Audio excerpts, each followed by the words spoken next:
Hello everyone, welcome to Come Sit at My Table. We're Tom and Melissa, and we're really glad you're here with us today. We got home from church this afternoon and decided to make a crunchy taco salad for a late lunch. Now this is not your typical taco salad. I got this recipe about 11 years ago from a former student of mine who is now a physician's assistant, and we have used this recipe over and over and over.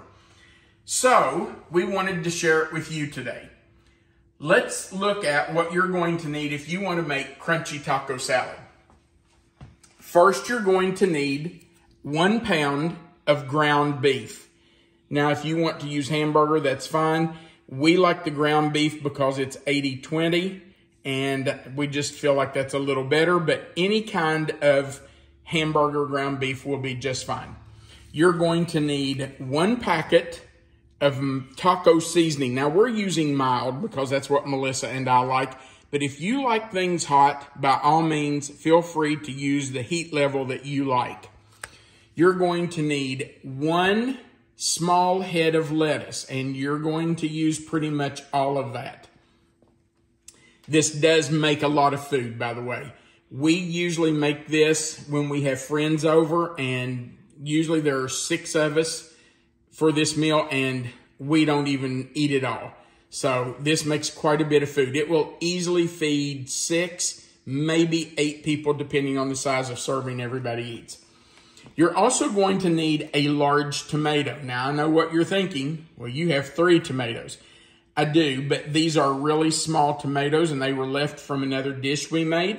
So I'm just using them up, but 1 large tomato is what the recipe calls for. You're also going to need a large onion. Now this is a Vidalia onion that we had, and I'm not sure you would call it a large onion, but it certainly is not a small one. So 1 onion that you have diced up. You're also going to need a 15-ounce can of red kidney beans. We like the light red kidney beans, but if you like the dark red, by all means use what you like.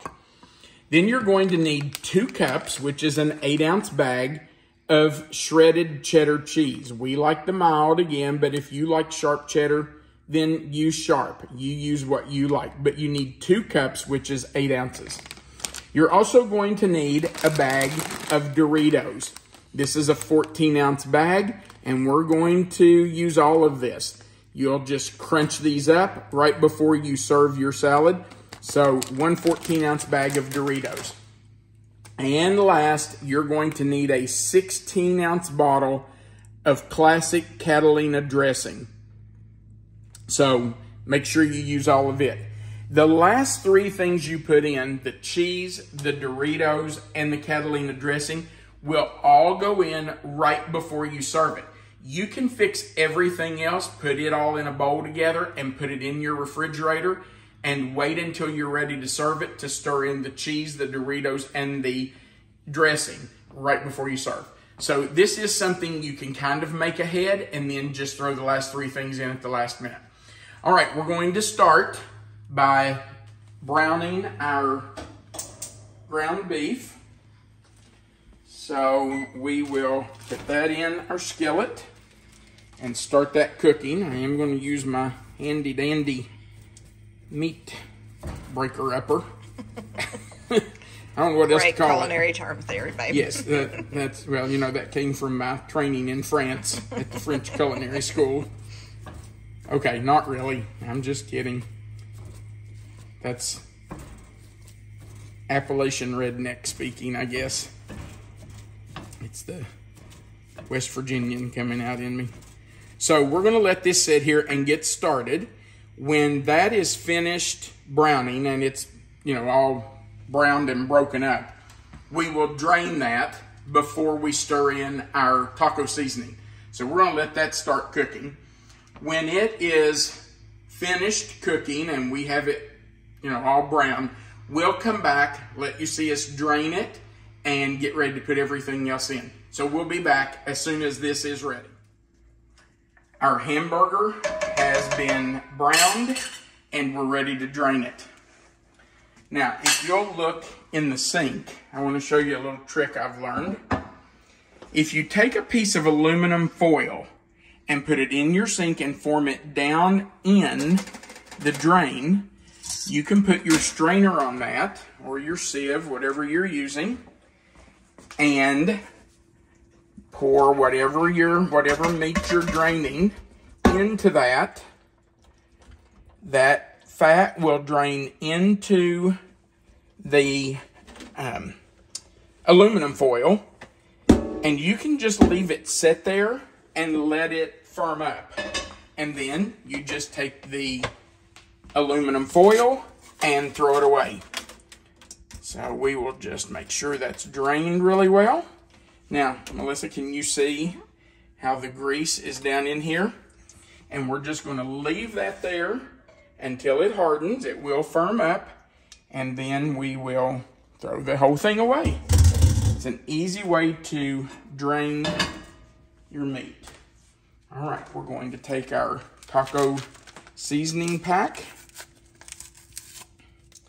and stir that in. We don't need to necessarily cook it anymore.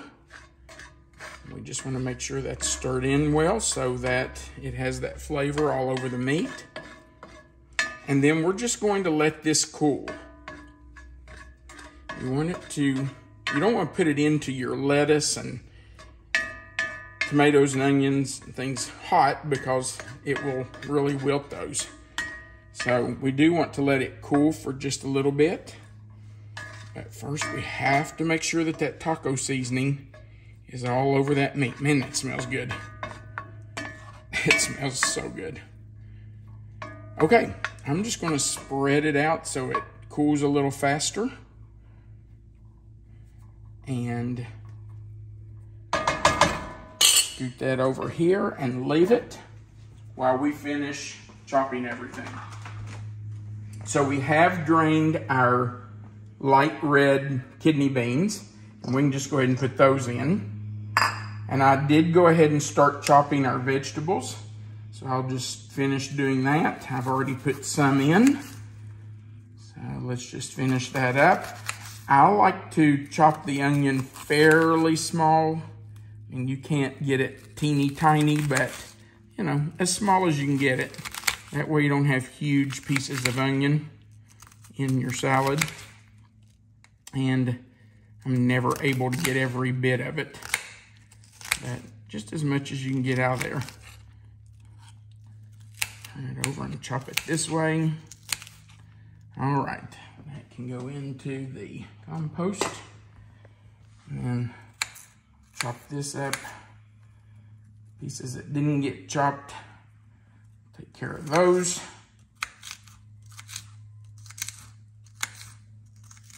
And you know, if you don't like onion, or you like lots of onion, by all means, fix it the way you like it. Add more, leave it out, it's up to you. That's the great thing about cooking like this. You can always make it your own. You don't ever have to follow a recipe exactly. Now, I would suggest that the first time you make something, you pretty much follow the recipe exactly, because then you don't know whether you like it or not. But if you know ahead of time that you just despise onions, then leave them out. But I never judge a recipe unless I made it the way the recipe is written. If you don't make it the way it's written, how do you know if it's good or not? So we're just going to take those onions, put those in.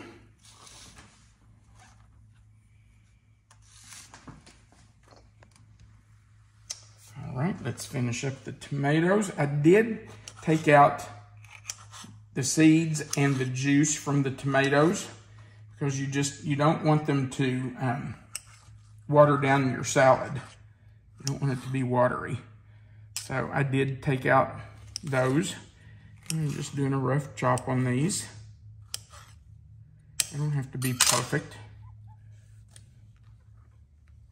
And in they go. The other half.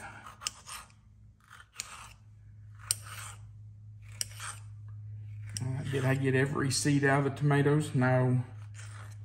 But I got most of it all out, so it's good enough.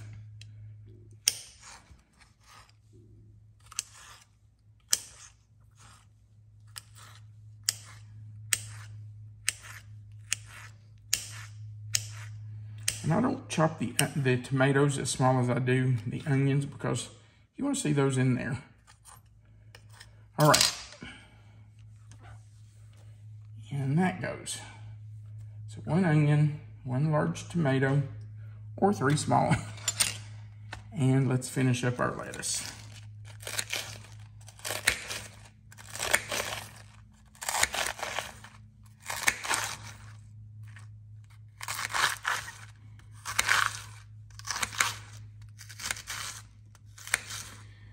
I like this salad best when it's first made.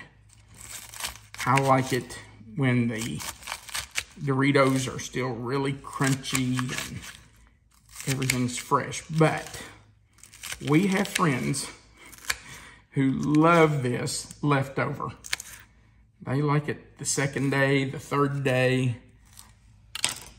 And, you know, I like it then too, but I prefer it when it's fresh.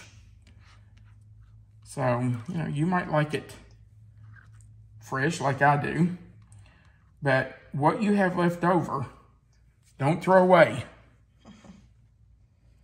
You can always use it. Now, this is the point where you can put it in the refrigerator if you are going to serve it later.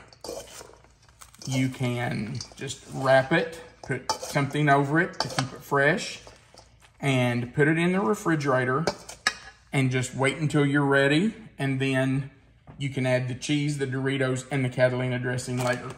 We're eating now.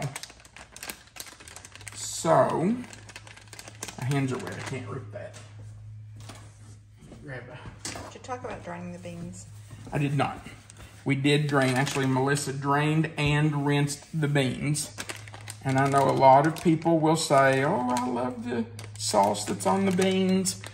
I don't like draining it, and that's fine, but that's going to make your salad a little liquidy. So I certainly do drain and rinse those beans. And I would suggest you do that too, because I just don't think you want your salad to be that watery, that liquidy. So, I mean, it's up to you. That's just my suggestion. Now, we're just crunching these up, and they do need to be crunched fairly small. You don't want big pieces in your salad. Just crunch them up good. And dump them in. You can see this makes a huge bowl full. It's a lot of salad. Now let's just stir this all up, get our cheese and our Doritos mixed in well. And then our last step is to pour on our salad dressing. By the way, there is no way in the world that Melissa and I can eat all this. Probably not even if we had it for leftovers for a few days. So, we are sharing this with our neighbors. We have great neighbors. They are just, they're wonderful people. And they have a really cool dog too. They have a dog named Memphis, and he's awesome. I love that dog. If I had a dog, I'd want it to be a dog just like Memphis. All right. Now, we're going in with our Catalina, if I can get it open. We'll do it that way.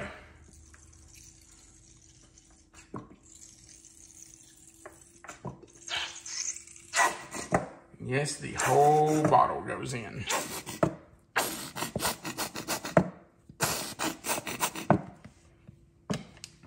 And stir it up.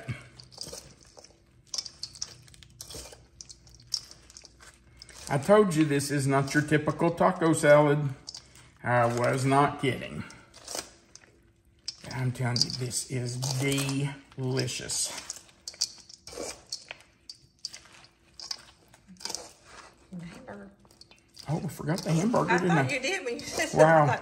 I thought, Well, I set it over there to Oh, cool. the I ones hope that it's looks really cool good. enough. Oh, you have to have a hamburger in it, though. Okay.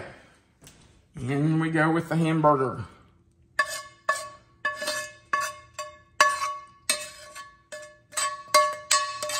Yeah, if you're going to fix this ahead of time, I probably would wait and put the hamburger in with the cheese, Doritos, and the dressing. Wait and put all that in together.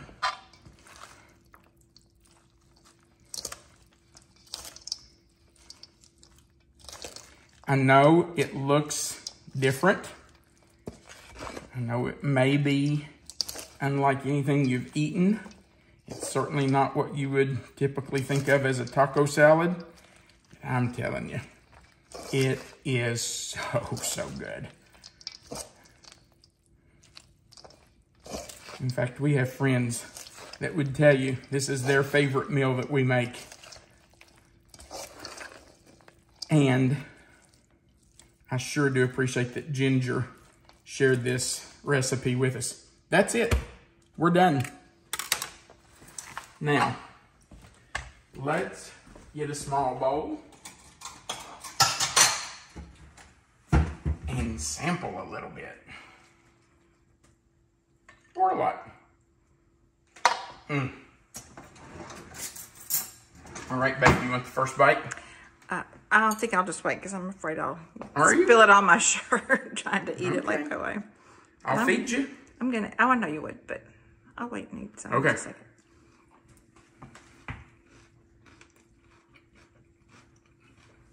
I love the crunch of those Doritos. That is absolutely wonderful. Man, that's good. I wish I could reach through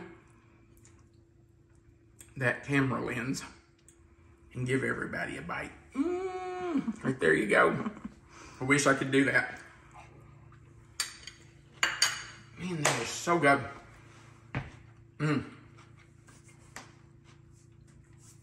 Ginger, thank you for sharing this recipe. It has truly become one of our favorites, and we're always happy to share it. Thank you so much for watching our video. If you would, we would appreciate you going right below the video and clicking the thumbs up. And if you've not already, go to the other side and click the subscribe button. Right beside that subscribe button is a little notification bell. If you'd click it in the word all, YouTube will let you know every time we post a new video, so you'll always see them. Also, remember that right under this video, you will see a box, I mean like literally right under the video, that has the title of this recipe. If you'll click where you see that title, that box will expand. Melissa always puts the written recipe in that box, so you'll have it if you want to come back to it, or if you want to copy and paste it somewhere and print it. So you're welcome to use that recipe. Also, our contact information is right below there. We really do appreciate you watching our videos and sharing them and helping us build our channel. It's been fun to see your comments and to hear from a lot of you, so we do appreciate that. Remember, you are always welcome to come sit at my table. Have a great day.